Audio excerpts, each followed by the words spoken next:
My wife once asked me whether accidental death paid more than natural death. At the time, I laughed. That is the part I remember most clearly, not the question, not the way Rachel avoided my eyes when she asked it.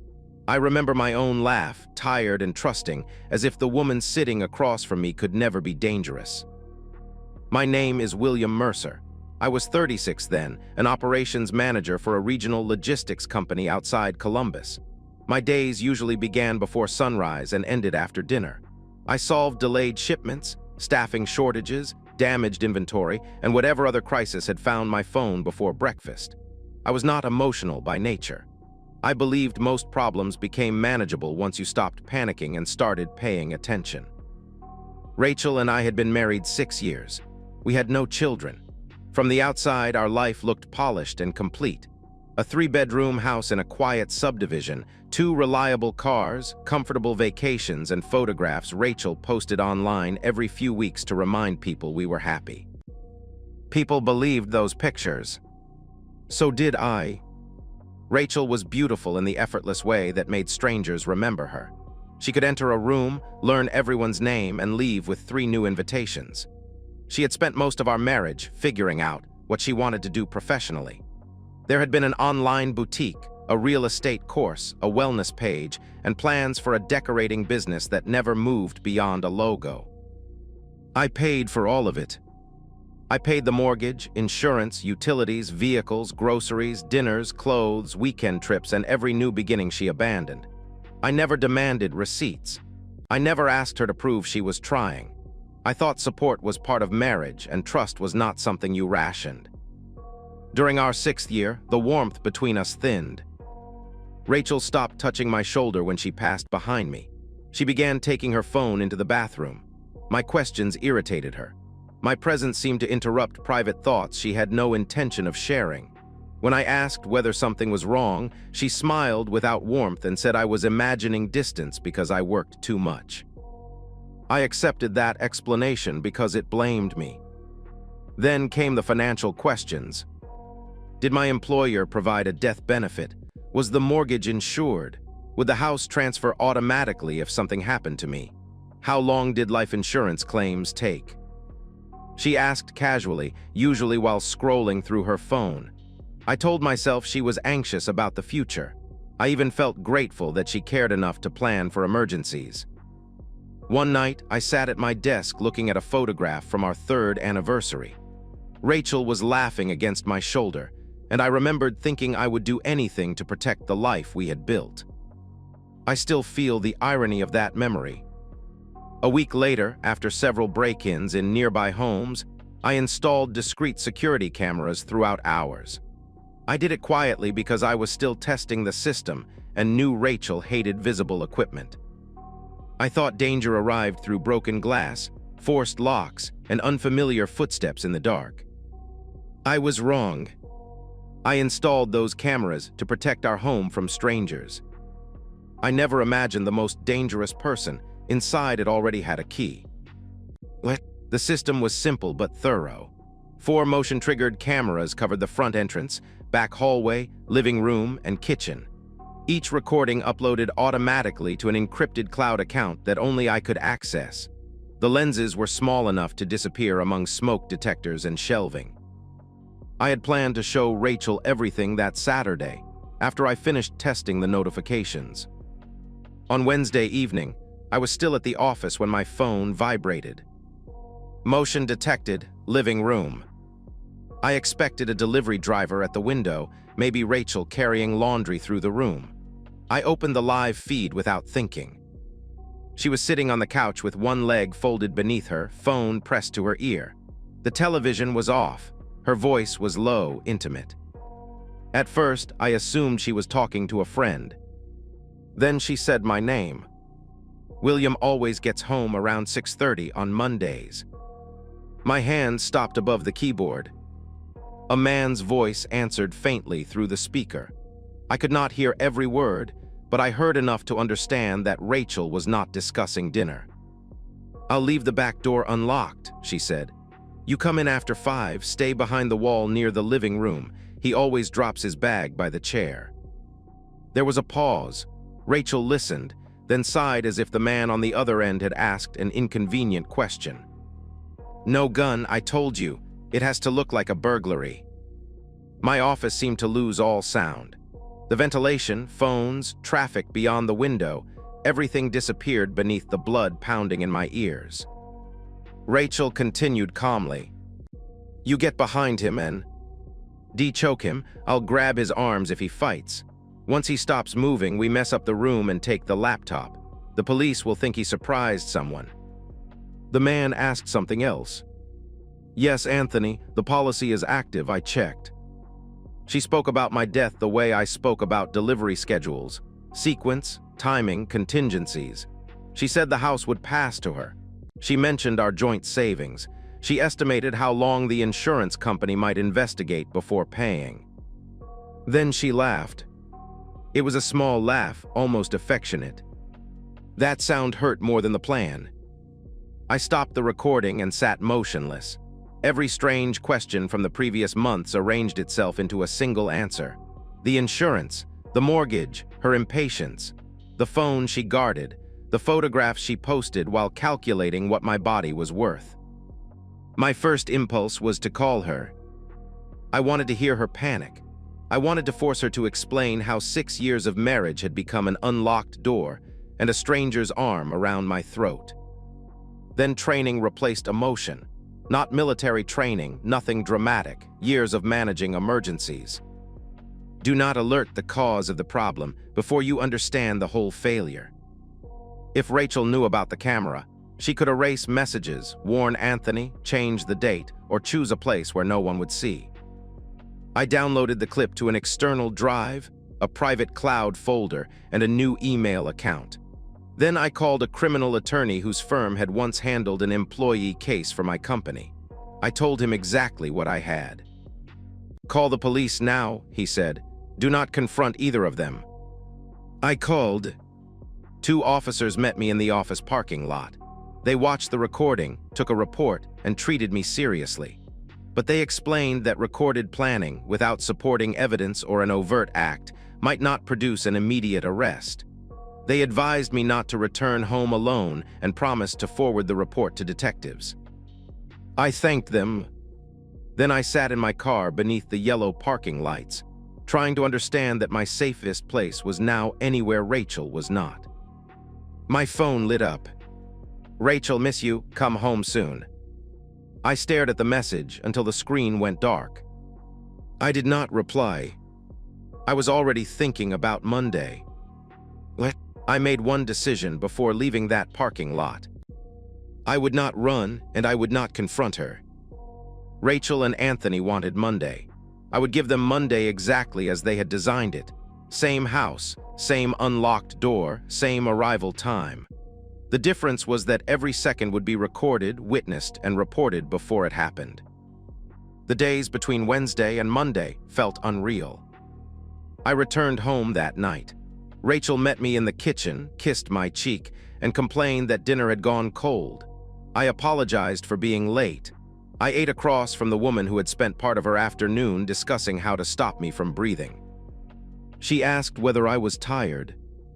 "Long day," I said. That became my explanation for everything. I watched television beside her. I slept in the same bed. I listened to her breathe in the darkness while wondering how often Anthony had occupied her thoughts there. Every ordinary gesture became grotesque. I did not let any of it show. During the day, I built the net. The first person I called was Ethan Cole, a former Army medic who now managed emergency training for a manufacturing plant. The second was Luis Ortega, an off-duty security supervisor who had spent years restraining violent people without losing control himself. The third was Caleb Reed, my next-door neighbor and oldest friend. I met them separately. I played the recording without warning them what they were about to hear. Ethan went silent. Luis asked me to replay Rachel's instructions. Caleb stood so quickly his chair struck the wall. "We go there tonight," he said. "No," I answered. "That gives them room to lie." I explained the rule to each man. This was not punishment. No ambush, no beating, no heroics. They would remain out of sight until Anthony attacked. Once contact occurred, they would separate us, restrain him, and stop. Rachel would not be touched unless she physically assisted. I needed the truth preserved, not contaminated by revenge. I updated the detective assigned to my report and provided Monday's time. He warned me that the plan was dangerous and urged me to stay elsewhere. I understood. I also knew Rachel could deny intention forever unless the evidence showed action. We arranged a priority emergency alert through my phone. One press would transmit my location and open a call.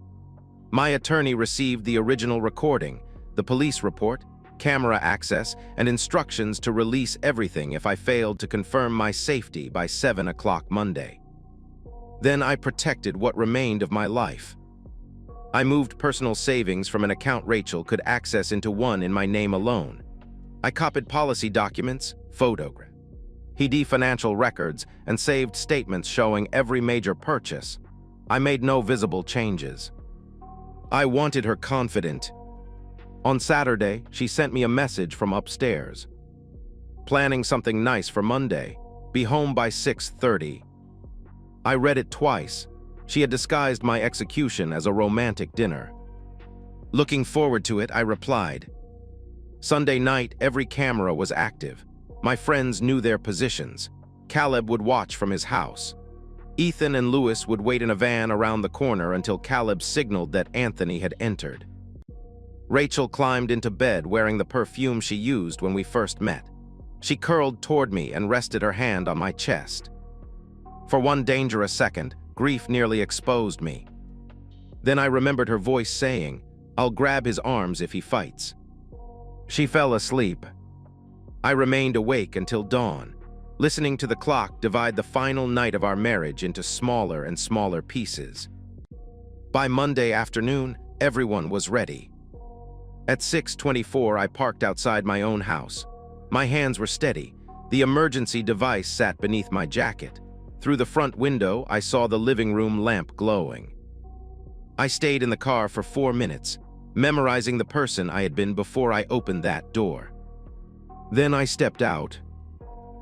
I walked through the front door at 6:28.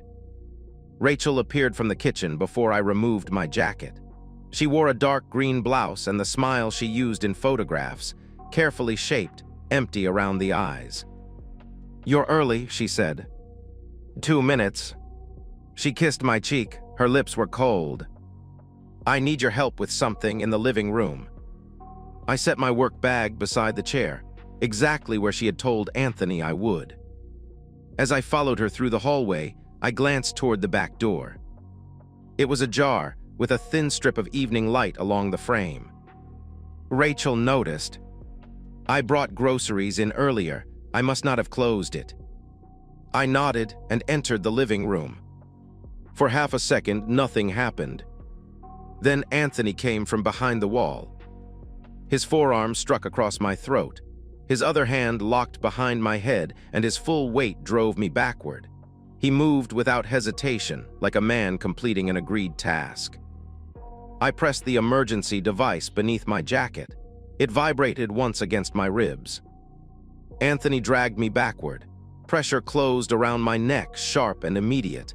I planted my feet and turned enough to protect my airway, but I did not break free. I needed the cameras to capture what came next. Rachel did not scream. She did not reach for her phone. She stepped forward and seized my right wrist with both hands. That was the moment the last surviving piece of my marriage died. Until then, some irrational part of me had believed she might stop it. Perhaps she would see my face and remember who I had been to her. Instead, she pulled my arm away from Anthony's grip. "Hold him," he grunted. "I am," she answered. I looked directly at her. Her face was focused, almost clinical. She watched my resistance, calculating whether Anthony needed more help. Then something fractured in her expression. She realized I was not panicking. I was studying her with a calm she could not explain. I forced out 6 words. "You should have checked for cameras."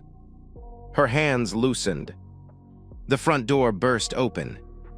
Ethan tore Anthony's arm from my throat while Caleb drove into his side. Lewis pulled Rachel away as Anthony hit the carpet, rolled, and swung.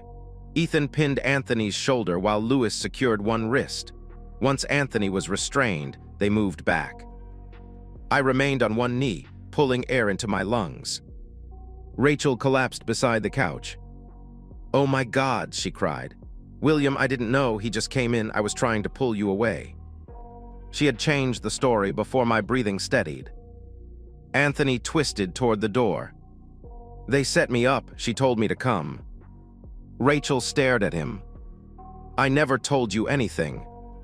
Their loyalty lasted less than 30 seconds. I stood and pointed toward the upper corner of the room. The camera's status light blinked.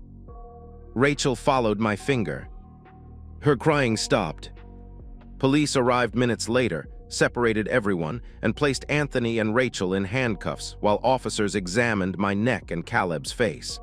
Rachel repeated that she had tried to help me. Anthony claimed he had been invited into the house and attacked without cause. I gave the lead officer a drive and the cloud access information. I listed what the files contained: Wednesday's planning conversation, Anthony entering through the unlocked door, Rachel directing him to his hiding place, the attack, her hands restraining my wrist, and my police report from 4 days earlier. The officers reviewed the footage inside a patrol vehicle. When they returned, their tone had changed. Rachel was arrested on suspicion of conspiracy to commit murder, attempted murder, aggravated assault, and related offenses. Anthony faced attempted murder, consp. racy burglary, and aggravated assault. My friends and I were questioned separately. The footage showed they entered only after the attack began and stopped once Anthony was restrained. Hours later, an officer told me I was free to go. Rachel sat in the back of a police vehicle. As it pulled away, she turned toward the window and looked at me. I did not look away. I felt no triumph, only the quiet recognition that the worst was over. Everything she had planned to take from me still belonged to me. The months after the arrests were quieter than I expected. I had imagined constant drama, calls, threats, public scenes, some final attempt by Rachel to regain control. Instead, the legal system moved with slow, impersonal weight. Hearings were scheduled, evidence cataloged, and motions filed in language that made attempted murder sound administrative. I attended every proceeding required of me. I met with prosecutors, answered questions, and filed for divorce. Rachel's family asked me to remember the woman I married. Neither of them asked why she had held my arm while I was being strangled. Rachel wrote 3 letters before trial. The first blamed Anthony and said he had turned private fantasies into reality. The second claimed she panicked and never intended for me to die. The third was different, softer. She asked whether any part of our marriage had been real to me. She wrote that people do terrible things when they feel invisible and wanted me to understand what had driven her there. I forwarded every letter to my attorney. Each one became evidence. At trial, the prosecution presented the case in chronological order. The jury first heard Rachel asking Anthony whether he understood the plan.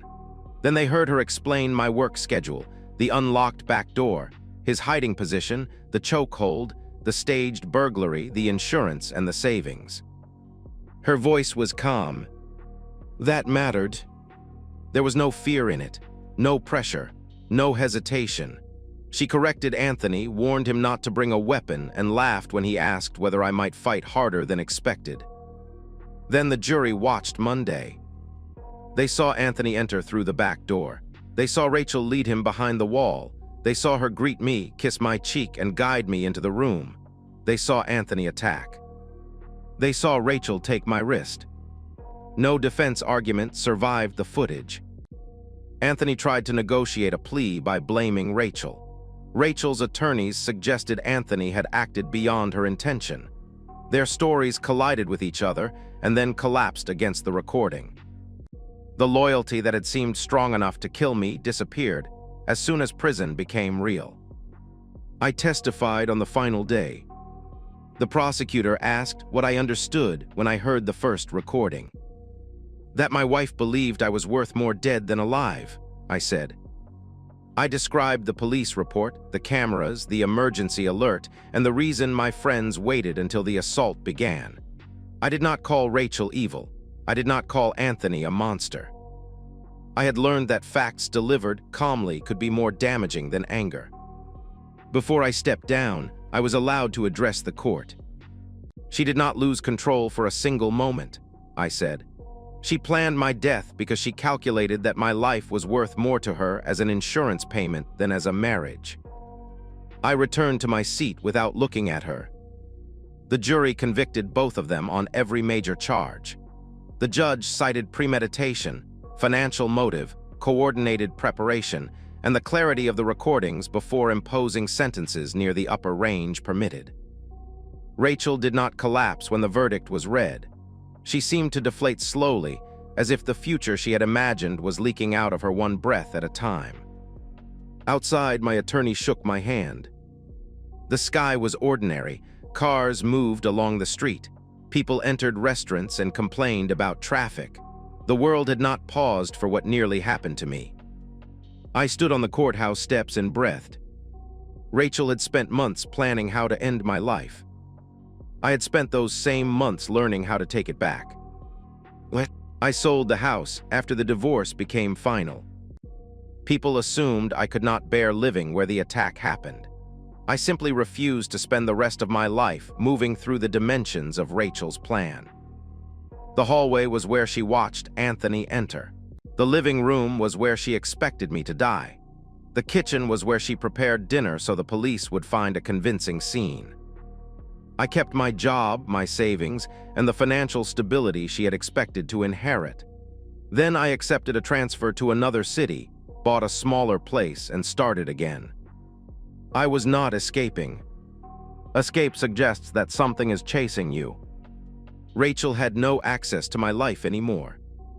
More than a year after sentencing, I requested one prison visit.